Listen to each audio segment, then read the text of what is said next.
Have you ever wondered what makes you, you? What defines your physical attributes, your muscle strength, even your immunity? It's proteins. Welcome to the mysterious and fascinating world of proteins. These are not just the nutrients we associate with muscle building and fitness.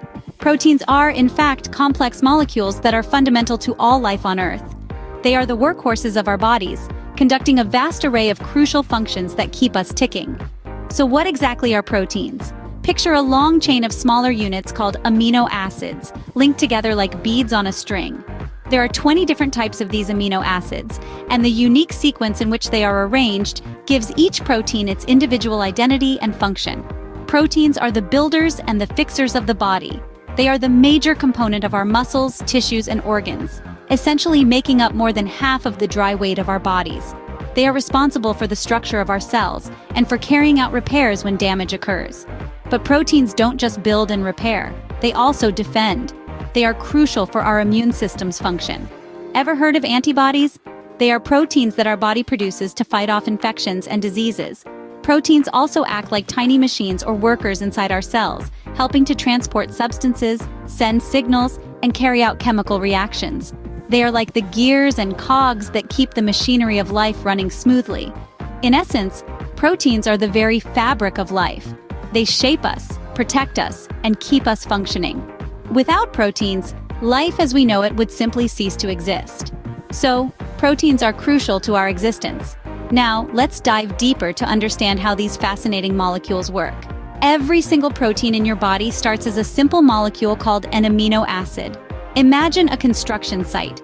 The workers there are busy, each with a specific task, all working together to construct a building. But instead of workers, you have cells. And instead of bricks, you have amino acids.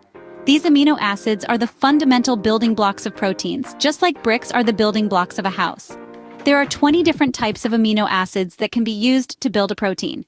Each one is unique, with its own shape and properties. And like a skilled architect, your body knows exactly how to arrange these amino acids into proteins. So, how do amino acids become proteins? Well, they link together in a chain through a process called peptide bonding. This process is a bit like snapping together Lego blocks, each block representing a different amino acid. The order in which these blocks are snapped together is determined by our genetic code. This chain of amino acids then folds into a specific shape. The shape a protein takes is vital for its function. If a protein doesn't fold correctly, it can't do its job. It's like trying to fit a square peg into a round hole. It just won't work. So when you're chowing down on that steak or munching on those beans, remember that the protein you're eating is broken down into amino acids in your body. These amino acids are then used to build new proteins, which are needed for everything from building muscle to transporting oxygen around your body. It's a fascinating process, and it's happening in your body right now as you are listening to this. Billions of proteins are being made and folded into the correct shapes, all from these simple amino acids. Just like a house is built with bricks, proteins are built with amino acids. But how do these proteins know what shape to take? Imagine if you had to build a house without any blueprint. That's where the protein structure steps in. Proteins, the bustling workhorses of the cell, are fascinatingly complex. Their structure, intricately folded and shaped, is critical to their function. To understand this, let's delve into the 4 levels of protein structure: primary, secondary, tertiary, and quaternary. The primary structure is like the foundation of our house. It's the sequence of amino acids, the building blocks of proteins, strung together like beads on a necklace. Each protein has a unique sequence, and even a tiny change can drastically alter its function. Next, we have the secondary structure. This is where things start to get interesting. The string of amino acids starts to fold into shapes, helices and sheets. Think of it as the walls and roof of our house, giving it form and shape. The tertiary structure is where the magic really happens. The helices and sheets fold further into a unique 3-dimensional shape, like rooms in our house. This structure is stabilized by various interactions between the amino acids. It's here that proteins get their functionality, whether that's speeding up chemical reactions, transporting molecules, or fighting off invaders. Last but not least, we have the quaternary structure. This is when 2 or more protein molecules, or subunits, come together to form a larger functional protein. It's like several houses coming together to form a neighborhood, each with its own unique role, but working together for the greater good. The structure of a protein is a marvel of biological engineering. It's this precise architecture that enables proteins to perform their multitude of tasks within the cell. So, the structure of a protein is like the blueprint of a house, guiding how it's built. But what happens when this blueprint goes wrong? A slight error in the blueprint can lead to a badly constructed house. Similarly, a misfolded protein can lead to diseases.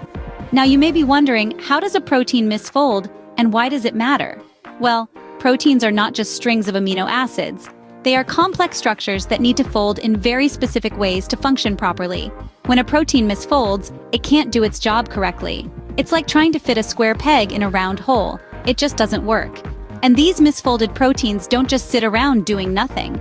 They can clump together, forming aggregates that disrupt the normal functioning of our cells. This is where diseases like Alzheimer's and Parkinson's come into play. In Alzheimer's disease, for instance, a protein called amyloid beta misfolds and forms plaques in the brain, disrupting communication between nerve cells. Similarly, in Parkinson's disease, a protein called alpha-synuclein misfolds and forms clumps known as Lewy bodies, leading to the death of nerve cells. Then there's cystic fibrosis, a genetic disorder caused by a misfolding of the CFTR protein. This misfolded protein can't move chloride ions across cell membranes as it should, leading to the thick, sticky mucus that characterizes this disease. So, understanding how proteins fold and how this process can go wrong is crucial for finding cures for these diseases. Scientists are working tirelessly, using techniques like X-ray crystallography and cryo-electron microscopy to determine the structures of these misfolded proteins. By understanding their shapes, we can design drugs that can correct these misfolds or stop them from happening in the first place. Just like a well-constructed house withstands storms, a correctly folded protein keeps us healthy.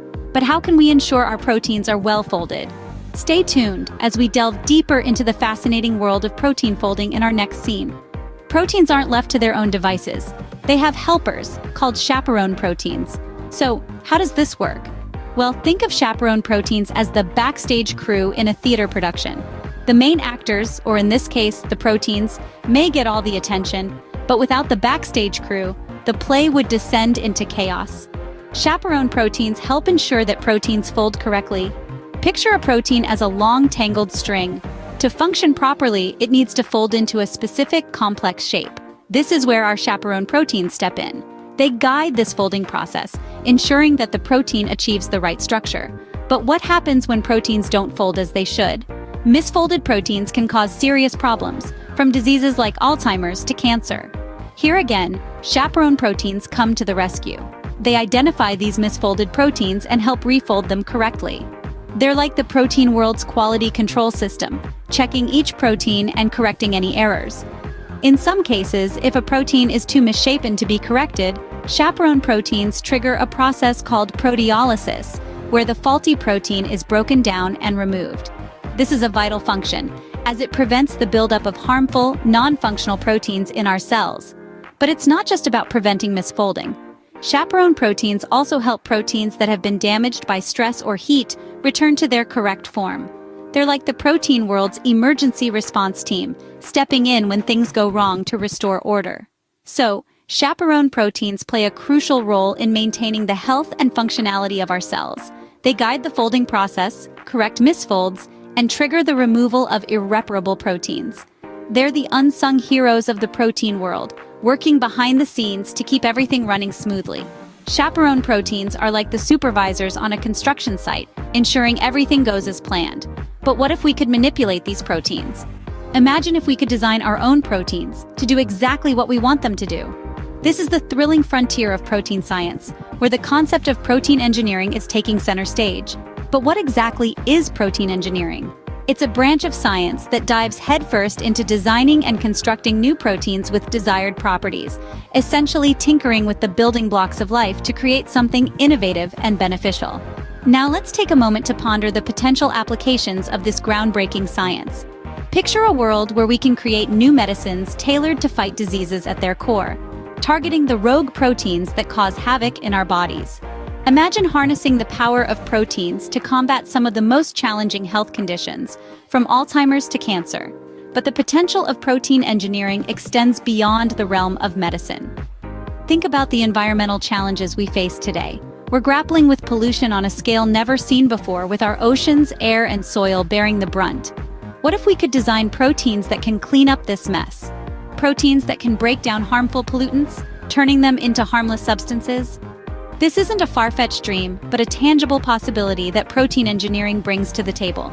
We're standing on the brink of a revolution that has the potential to redefine how we approach health and environmental issues. The possibilities are endless, and while we still have much to explore and understand, the progress made so far is nothing short of remarkable. Protein science is a field that's continually evolving, continually pushing the boundaries of what we thought possible. And as we delve deeper into the mysteries of proteins, we unlock new ways to harness their power, to leverage their capabilities for the betterment of our world. The future of protein science is as exciting as it is promising. The more we learn about proteins, the more we can use them to improve our lives. So, let's continue to explore, innovate, and push the boundaries of what's possible with proteins. The future is indeed bright, and it's powered by proteins. So, we've embarked on a journey through the fascinating world of protein science. We've unraveled the mystery of proteins, these incredible molecules that are so integral to life as we know it. They're the workhorses of our cells, carrying out a multitude of functions from building our bodies to defending us against diseases. We dived into their building blocks, the amino acids, 20 different types that combine in countless ways to form the proteins that carry out a myriad of tasks in our bodies. We saw how the sequence of these amino acids determines the structure of a protein, and in turn, its function. Like a complex 3D puzzle, each protein folds into a unique shape that allows it to do its job. But what happens when proteins don't fold correctly? We learned that misfolded proteins can cause severe diseases like Alzheimer's and Parkinson's. This is where chaperone proteins come in, ensuring that proteins fold correctly, or helping them refold if they've gone off track. It's like having a team of tiny quality control managers inside our cells, making sure everything runs smoothly. Then we look to the future of protein science. With advances in technology and our increasing understanding of proteins, we're on the brink of revolutionary breakthroughs. We're developing new therapies for diseases caused by protein misfolding, creating synthetic proteins for industrial applications, and even exploring the use of proteins in nanotechnology. As we conclude our journey, remember that proteins are not just something you get from food. They're the very essence of life, the machinery that keeps us going. They're in every cell, every tissue, every organ, working tirelessly to keep us healthy and alive. Remember, every time you flex your muscles or fight off a cold, it's all thanks to proteins. Stay curious and keep exploring the world of protein science.